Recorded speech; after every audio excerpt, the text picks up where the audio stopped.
Hi കൂട്ടുകാരെ, എന്തൊക്കെയുണ്ട് വിശേഷം? സുഖമാണ് എല്ലാവർക്കും. നമുക്കൊരു വെണ്ടയ്ക്ക മെഴുക്കുവരട്ടി ഉണ്ടാക്കാം. അതെങ്ങനെയാണ് ഉണ്ടാക്കുന്നതെന്ന് എൻ്റെ കൂട്ടുകാരെ കാണിച്ചു തരാം. നാടൻ വെളിച്ചെണ്ണയിലാട്ടോ ഞാൻ ഉണ്ടാക്കുന്നത്. മെഴുക്കുവരട്ടിയൊക്കെ ഉണ്ടാക്കുമ്പോൾ വെളിച്ചെണ്ണയ്ക്കകത്ത് ഉണ്ടാക്കണം. അപ്പം നാടൻ വെളിച്ചെണ്ണ, കുറച്ച് വെളിച്ചെണ്ണ ഒഴിച്ച്, കുറച്ച് മതി കേട്ടോ. ഇങ്ങനത്തെ പാത്രമാകുമ്പോൾ എണ്ണ കുറച്ച് മതിയല്ലോ. അപ്പം ചൂടായി കടുകിടാം.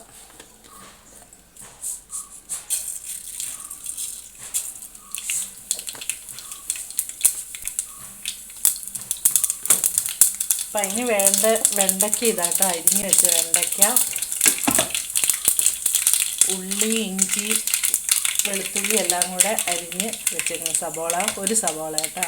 വെണ്ടയ്ക്ക ഇങ്ങനെയാട്ടോ അരിഞ്ഞേക്കുന്നത്, നീളത്തിലല്ല, ഇങ്ങനെ അരിഞ്ഞ്. അപ്പം ഉള്ളി, വെല്ലുള്ളി, വെളുത്തുള്ളി, ഇഞ്ചി ഇതെല്ലാം കൂടി ഇടുവാണ്. പയ്യെ വാടട്ടെ. ഇട്ട് വാടി വരാറാകുമ്പോൾ നമുക്ക് കുറച്ച് സാധനങ്ങളൊക്കെ ഇടണം.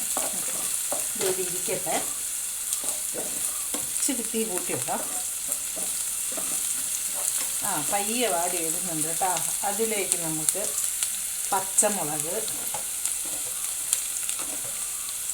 പിന്നെ ഈ കനത്തിൽ അരിഞ്ഞ് തേങ്ങാക്കൊത്ത്, അത് കുറച്ച് തേങ്ങാക്കൊത്ത് എടുക്കുക.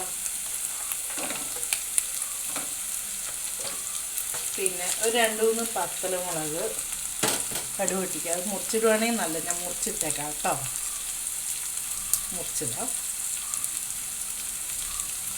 2-3 ഇട്ടോ.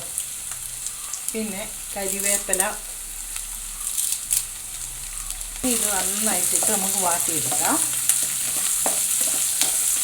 ഒരു പകുതി ഹാഫ് വേവാകുമ്പോൾ നമ്മുടെ കുറച്ച് സാധനം കൂടെ ചേർക്കാനുണ്ട്.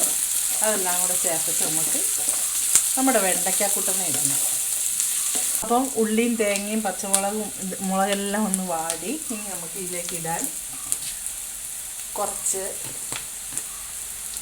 മുളക് പൊടിച്ച് വെച്ച കുരുമുളക്, അത് കുറച്ച് കൊടുക്കും കേട്ടോ. ഓവർ ഇത് വേണ്ട, അത് കുറച്ചിട്ടു.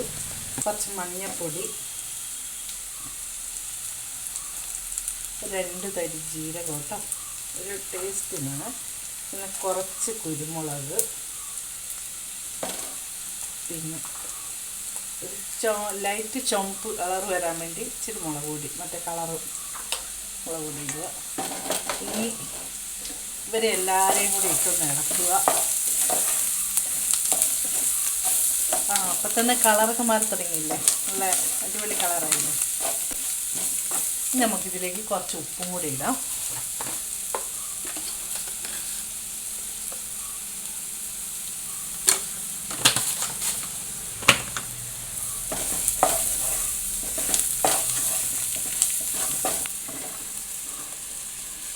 കുനുകുനാന്ന് അരിഞ്ഞപ്പോൾ ഒത്തിരി ഉണ്ട്, വാടിക്കഴിയുമ്പോൾ ചുങ്ങിപ്പോവുമല്ലോ.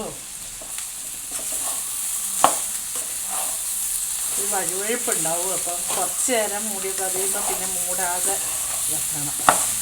ആ വഴുവഴുപ്പ് പോകണം. അത് ശരിക്കും നന്നായിട്ട് വാടി ഇതായി കഴിയുമ്പോൾ ക്ലിയർ ആവും. ഇതെല്ലാം മൂടി വെച്ച് ഇനി വെക്കാം. നമുക്കൊരു 5 മിനിറ്റ് നമുക്ക് മൂടി വെച്ച് നോക്കാം. അത് കഴിഞ്ഞിട്ട് പിന്നെ മൂടിലെടുത്തിട്ട് നോക്കാം. അപ്പോൾ ആ വഴുവഴുപ്പൊക്കെ മാറണമല്ലോ. അപ്പോൾ മൂടി വെക്കാം. നമുക്ക്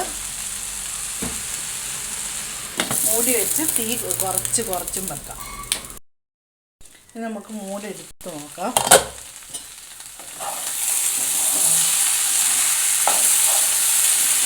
ഇനി നമുക്ക് അടിയിലൊന്നും പിടിപ്പിക്കുന്നില്ല കേട്ടോ. ഇനി കുറച്ച് നേരം നമുക്ക് തുറന്ന് വെച്ച് വേവിക്കാം കേട്ടോ. ഈ വഴുവഴുപ്പ് പോകണമല്ലോ, ഇത് വഴുവഴുപ്പുണ്ട്. വഴുവഴുപ്പ് പോയാൽ കറിക്ക് ടേസ്റ്റ് ഉണ്ടാവുള്ളൂ വെണ്ടയ്ക്കയ്ക്ക്. കുറച്ചേരം ഇനി ഇങ്ങനെ ഇരുന്ന് വേവട്ടെ കേട്ടോ. ചെറിയ തീയിൽ ഇത് വേവട്ടെ. അപ്പോൾ നമ്മുടെ വെണ്ടയ്ക്ക മെഴുക്കുവരട്ടി റെഡി. അപ്പോൾ എങ്ങനെയുണ്ടെന്ന് ഞാനൊന്ന് കാണിച്ചു തരാം. ചൂടാ, നല്ല ടേസ്റ്റ് ഉണ്ട് കേട്ടോ. തേങ്ങയൊന്നും ഇടണ്ട, നല്ല അടിപൊളി മെഴുക്കുവരട്ടി. ഈ കല്യാണ വീട്ടിലൊക്കെ കിട്ടൂലേ, അതേപോലത്തെ അടിപൊളി മെഴുക്കുവരട്ടി. അപ്പം എൻ്റെ കൂട്ടുകാർ ഇതേപോലെ വെച്ച് നോക്കി ഇതേപോലെ വെച്ച് കൂട്ടിയിട്ട് എന്നോട് പറയണം കേട്ടോ, അഭിപ്രായങ്ങളൊക്കെ പറയണേ. അപ്പം ലൈക്കും ഷെയറും കമൻറ്റും സബ്സ്ക്രൈബും ചെയ്യുക. അപ്പം മറ്റൊരു വീഡിയോയിൽ വീണ്ടും വരാം. ബായ്.